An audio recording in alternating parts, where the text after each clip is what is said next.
pour se venger d'un harceleur. Une femme enlève sa chemise de nuit et l'enfile sur un oreiller.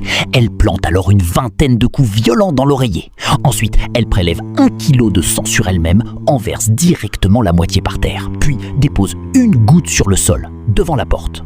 Pour rendre la scène plus crédible, elle mélange le sang restant avec de l'eau, homogénéise le tout et n'en laisse pas une trace. Elle en enduit entièrement sa chemise de nuit.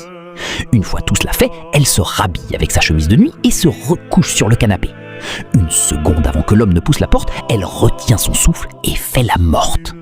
Effectivement, dès qu'il entre, il marche d'un pied dans la flaque de sang devant la porte, laissant ainsi son empreinte. L'homme est terrifié sur le coup. Sans dire un mot, il fait demi-tour et s'enfuit, terrifié à l'idée d'être mêlé à cette affaire de meurtre.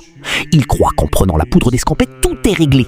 Mais ce qu'il ignore, c'est que son entrée a été filmée par un appareil photo que la femme avait placé à l'avance.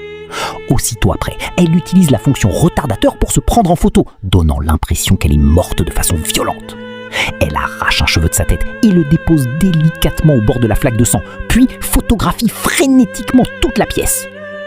Quand elle a suffisamment de clichés, elle joue à son tour le rôle du meurtrier et commence à nettoyer les traces de sang. Mais avant de partir, elle prend soin de laisser une goutte de sang sous le canapé afin de faire croire à la police qu'elle est morte. Puis elle sort et disparaît sans laisser de traces. Cependant, l'homme n'est pas du genre à se laisser faire. Pour se disculper, le soir même, il se déguise en agent immobilier et amène un couple venant visiter l'appartement. Il pense qu'en entrant le dernier dans la pièce, il pourra laver tout soupçon. Mais à sa grande surprise, lorsqu'il pénètre dans la pièce, il reste bouche bée.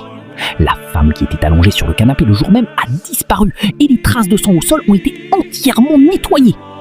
Soudain, il sent que la situation tourne mal et se précipite. Sans encore savoir qu'il est tombé dans le piège tendu par la femme. Et ce qu'il attend ensuite, c'est de se faire piéger complètement.